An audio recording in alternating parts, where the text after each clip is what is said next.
বেঁচে থাকতে গেলে অর্থের প্রয়োজন কিন্তু প্রত্যেকটা মানুষেরই কিন্তু আছে। আর সেই কারণে কত অল্প সময়ের মধ্যে কত বেশি পরিমাণে অর্থ উপার্জন করা যায়, আর এই চিন্তাভাবনা কিন্তু আমাদের অনেকের মনেই কিন্তু আছে। আর সেই অতিরিক্ত পরিমাণে অল্প সময়ের মধ্যে অর্থ উপার্জন করতে গিয়ে নিজের জীবনটাই যদি একটা অন্ধকার জগতের মধ্যে চলে যায়, তখন কি ঘটবে? হ্যাঁ বন্ধুরা, আজকে এমনই একটা অল্প বয়সী মেয়ের ঘটনা আপনাদের সামনে তুলে ধরবো, যে কিনা শুধুমাত্র তার নিজের ফ্যামিলি, নিজের মা বাবাকে খুবই সুখে স্বাচ্ছন্দ্যে রাখবার জন্য অতিরিক্ত পরিমাণে অর্থ উপার্জন করার নেশায় মেতে উঠেছিল। তো এখানে মেয়েটা কে, কোথাকার, আর কীভাবেই বা তার জীবনে একটা অন্ধকার সময় নেমে এলো, সেটা সম্পূর্ণ এই ভিডিওর মাধ্যমে তুলে ধরা হবে। তাই ভিডিওটাকে স্কিপ না করে প্রথম থেকে শেষ পর্যন্ত দেখবেন। নমস্কার বন্ধুরা, আমি অরিন্দম, আর আপনারা দেখছেন আরডিএম ক্রাইম, যেখানে শুধুমাত্র সমাজে ঘটে যাওয়া যে কোনো সত্য ঘটনাকেই তুলে ধরা হয়। আর আপনারা যদি এরকম ধরনের নতুন নতুন সতর্কতামূলক ভিডিও দেখতে ইন্টারেস্টেড হন, তাহলে অবশ্যই চ্যানেলটিকে সাবস্ক্রাইব করে আমাদের চ্যানেলের পাশে থাকবেন এবং আমাদের চ্যানেলটিকে সামনের দিকে এগিয়ে নিয়ে যেতে সাহায্য করবেন। এবার ফিরে আসছি ভিডিওর মূল পর্বে। ঘটনাটা হলো 2019 সালের। আমাদের পশ্চিমবঙ্গেরই একটা মেয়ে, যার নাম হচ্ছে সোমাশ্রী। সে কলকাতাতেই একটা বেসরকারি কোম্পানিতে চাকরি করত। বেশ ভালো মায়নার চাকরি করত, প্রায় 35 থেকে 40 হাজার। এইবার সেই সোমাশ্রীর একটা বান্ধবী, তার নাম ছিল হচ্ছে পল্লবী। তার দিল্লিতে ভালো একটা জবের অফার আসে। এবার পল্লবী তখন সোমাশ্রীকে জানায়, আমার পারিবারিক অসুবিধার জন্য আমি সেই চাকরির জন্য যেতে পারবো না। কিন্তু সেই কোম্পানি থেকে বলছে, তোমার জায়গায় যদি অন্য কোনো ক্যান্ডিডেট যদি হয় তাহলেও আমরা নিয়ে নেব। তো এই কথা শুনে সোমাশ্রী তখন পল্লবীকে জানায় যে, তাহলে সেখানে আমি যদি যেতে চাই আমি কি যেতে পারবো?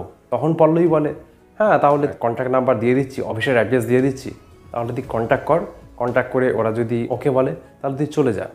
তো যাই হোক, যে কোনোভাবেই সোমাশ্রী সেই অফিসের সাথে কন্ট্যাক্ট করে এবং খুব শিগগিরই দিল্লির উদ্দেশ্যে রওনা দেয়। এবার সোমাশ্রী কিন্তু দিল্লি যাওয়ার আগে বাড়িতে কিছুই জানায় না, কারণ সোমাশ্রীর দিল্লি যে চাকরির যেই মায়নাটা, সেটা ছিল অনেকটা বড় অঙ্কের।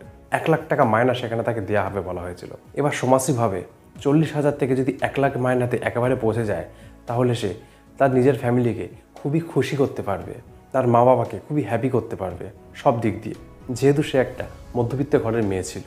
তার সোমাশ্রী তখন ভাবে, একবার কোম্পানিতে জয়েন করে তারপরে সুখবরটা তার বাড়িতে দেবে। যাই হোক, যে কোনোভাবে সোমাশ্রী তখন দিল্লির উদ্দেশ্যে রওনা দেয়। দিল্লিতে পৌঁছায় সেই সঠিক ঠিকানায়।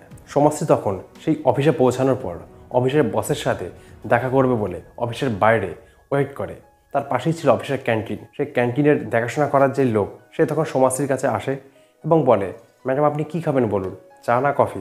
তখন সোমাশ্রী বলল, যে কোনো একটা কিছু হলেই হবে। তখন সেই ক্যান্টিনে সেই লোক সোমাশ্রীকে সুন্দর করে 1 কাপ চা বানিয়ে দেয়। আর সোমাশ্রী তখন সেখানে বসে বসে চা খায়। আর সেই চা খাওয়ার পরেই সোমাশ্রীর জীবনে যেই অন্ধকার ছায়াটা নেমে এলো, সেটা সোমাশ্রী হয়তো সারা জীবনেও হয়তো ভুলতে পারবে না। সেই চা খাওয়ার কয়েক ঘন্টা পর সোমাশ্রী চোখ খুলে দেখে সে একটা বন্ধ ঘরের মধ্যে বিছানায় শুয়ে রয়েছে। সে ভালো করে তাকাতে পারছে না, ভালো করে হাত পা নড়াবার ক্ষমতাও তার নেই। সোমাশ্রী দেখছে কিন্তু কিছু করতে পারছে না।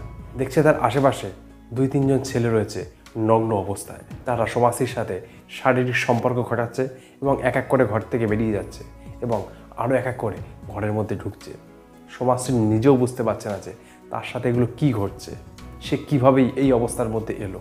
কারণ সোমাশ্রীকে সেই সময় চায়ের মধ্যে নেশার ওষুধ দিয়ে দেওয়া হয়েছিল। আর সোমাশ্রী যেই জায়গায় এসেছিল সেটা ছিল দিল্লির একটা রেড লাইট এরিয়ার একটা অফিস, যেটা সম্বন্ধে সোমাশ্রী আগে কিচ্ছু জানতো না। যেই বান্ধবীর মাধ্যমে সোমাশ্রী এসেছিল, সেই বান্ধবী কিন্তু অ্যাকচুয়ালি এই ঘটনার ব্যাপারে কিছু জানতো না। যাই হোক, এই ঘটনার পর অনেকক্ষণ পরে সোমাশ্রী যখন ভালোভাবে একটু জ্ঞান ফেরে, তখন সে উঠে সেই ঘর থেকে পালাতে যায়, কিন্তু কোনোভাবেই সে সেখান থেকে পালাতে পারে না। সোমাশ্রীর তখন শরীরের মধ্যে ইঞ্জেকশন পুশ করে দেওয়া হয় এবং তাকে আরও দুর্বল করে দেওয়া হয়, যাতে সে সেখান থেকে পালাতে না পারে। এইভাবে সোমাশ্রী প্রায় 1 মাস ধরে সেখানে বদ্ধ ছিল, কিন্তু কোনোভাবেই সে কোনো কিছু করতে পারে না। প্রত্যেক দিন তাকে দিয়ে দেহ ব্যবসা করানো হয়। বা সোমাশ্রীর বাড়ির থেকেও সম্পূর্ণভাবে খোঁজ লাগায় তার মা বাবা, কারণ তার মা বাবাকে সে কিছুই জানিয়ে আসেনি। এবার সোমাশ্রী ভালোভাবে বুঝতে পারে যে কোনোভাবেই এখান থেকে সে একা বেরিয়ে আসতে পারবে না, কারণ এই সমস্ত জায়গাগুলো খুবই বাজে জায়গা হয় এবং এই সমস্ত জায়গার আশেপাশে যে সমস্ত মানুষ থাকে তারা খুবই বাজে প্রকৃতির মানুষ হয়। তো সোমাশ্রী তখন একটা কথাই ভাবলো যে সে এখান থেকে একা কোনোভাবেই বেরিয়ে আসতে পারবে না। এখান থেকে বেরোতে গেলে কোনো মানুষের সাহায্য তার অবশ্যই দরকার, কিন্তু কোনো চেনা জানা মানুষ সে কোথায় বা পাবে? সে তো তখন দিল্লিতে, সে তখন কাউকে চেনেও না, জানেও না। আর সমাজশ্রীর কাছে যে ফোনটা ছিল সেই ফোনটাও আর নেই, তারা সেটা নিয়ে নিয়েছে। এরপর যেই ঘটনাটা ঘটলো, সমাজশ্রীর কাছেই এক বাঙালি কাস্টমার অলরেডি 3-4 বার এসেছে এবং যে কোনোভাবে সমাজশ্রীর সেই মানুষটাকে কিছুটা হলেও ভালো মনে হয়েছে। সমাজশ্রী তখন মনে মনে একটা ফোন দিয়ে আসলো যে কোনোভাবেই এই মানুষের মাধ্যমেই যদি সেখান থেকে বেরোতে পারে। এরপর সেই একই কাস্টমার আবার যখন সমাজশ্রীর ঘরে এলো, তখন সমাজশ্রী সেই কাস্টমারকে খুবই অনুনয় বিনয় করে বলে, আপনি দয়া করে আমাকে এখান থেকে বাঁচান, নাহলে ওরা আমাকে মেরে ফেলবে এখানে। সেই কাস্টমার যেহেতু একটা বাঙালি ছিল, সেই কারণে সমাজশ্রীর কথায় সেই মানুষের মন একদম গলে যায়। সমাজশ্রী তখন বলে, এটা আমার দাদার নাম্বার, আমার দাদাকে একটা কল করে বলুন যে আমি এই জায়গাতে আছি।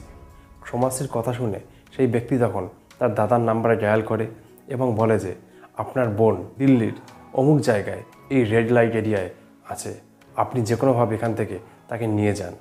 এই কথা শুনে সমাজশ্রীর দাদা তখন সাথে সাথে দিল্লির উদ্দেশ্যে বেরিয়ে পড়ে এবং দিল্লিতে যাওয়ার পরে সবার প্রথম সেই ব্যক্তির ফোনে ফোন লাগায় এবং সেই ব্যক্তির সাথে সে দেখা করে। দেখা করার পরে সেই ব্যক্তি সব কিছু খুলে বলে যে তোমার বোন অমুক জায়গাতে আছে। তা এই সমস্ত ঘটনা জানার পর তার দাদা সেই ব্যক্তিকে বলে, আচ্ছা আপনি কি করে জানলেন সমাজশ্রী ওখানে আছে বলে? তখন সত্যি কথা বলতে সমাজশ্রীর দাদার সামনে সেই ব্যক্তি খুবই লজ্জায় পড়ে গেল এবং তারপর সে স্বীকার করলো যে আমি অ্যাকচুয়ালি ওর কাস্টমার ছিলাম, 3-4 বার ওর সাথে আমার মিট আপ হয়েছে, ও আমার কাছে অনুনয় বিনয় করে, সেই জন্যই আমি ফোন করতে বাধ্য হয়েছি, আর এর জন্য আমাকে ক্ষমা করে দেবেন। তখন সেই ছেলেটির কথা শুনে তার দাদা সব কিছু বুঝতে পারলো এবং সেই ছেলেটি তখন সমাজশ্রীর দাদাকে সেই জায়গার অ্যাড্রেস দেয়। সেই ব্যক্তি তখন সমাজশ্রীর দাদাকে সোজা বলে যে দেখুন আপনি ডাইরেক্ট কোনোভাবেই ওখানে যাবেন না, আর গিয়ে আপনি কিন্তু কিচ্ছু করতে পারবেন না, উল্টো আরও আপনি বিপদে পড়ে যাবেন, আপনি বরঞ্চ পুলিশের সাহায্য নিন, তবেই কিন্তু আপনি আপনার বোনকে উদ্ধার করতে পারবেন। তখন সমাজশ্রীর দাদাও সেই কথাটা চিন্তা করে সরাসরি থানায় যায় এবং সব ঘটনা খুলে বলে এবং তারপর পুলিশের সাহায্য নিয়ে সমাজশ্রীর দাদা আসে সেই দিল্লির রেড লাইট এরিয়াতে। পুলিশ সেখানে রেড করে এবং সমাজশ্রীকে সেখান থেকে উদ্ধার করে। এরপর সমাজশ্রীর মুখ থেকে সম্পূর্ণ ঘটনা পুলিশ শোনে যে প্রথম থেকে শেষ অবধি কী ঘটনা তার সাথে ঘটেছে। এরপর ক্যান্টিনের যে লোকটা ছিল তাকে পুলিশ গ্রেপ্তার করে এবং ওখানকার এক ধরনের মালিক যে ছিল আর কি, মানে যে এই সমস্ত মানুষ কেনাবেচা করতো, তাকেও পুলিশ গ্রেপ্তার করে এবং এরপর সমাজশ্রী তার দাদার সাথে তার নিজের বাড়িতে ফেরত চলে আসে।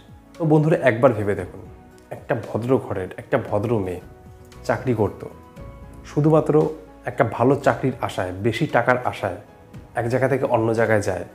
আর এটা অস্বাভাবিক কোনো ঘটনাই নয়, প্রত্যেকটা মানুষই কিন্তু চায় তার নিজের জীবনে আগে এগিয়ে যেতে, কিন্তু তার পরিণামটা কী হলো?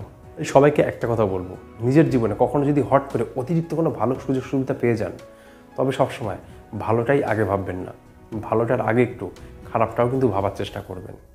আর জীবনে কোনো কাছে এগানোর আগে আপনার আশেপাশের কাছের মানুষজনের সাথেও একটু শেয়ার করবেন, তাহলে এমনও হতে পারে যে আপনার জীবনে নেওয়া কোনো ভুল ডিসিশন থেকে আপনি সরে আসতে পারছেন। তো যাই হোক বন্ধুরা, আজকের ঘটনাটা এটুকুই ছিল। আবার খুব শিগগিরই দেখা হবে অন্য একটা নতুন ঘটনার সাথে। ততদিন ভালো থাকবেন, সুস্থ থাকবেন। ধন্যবাদ।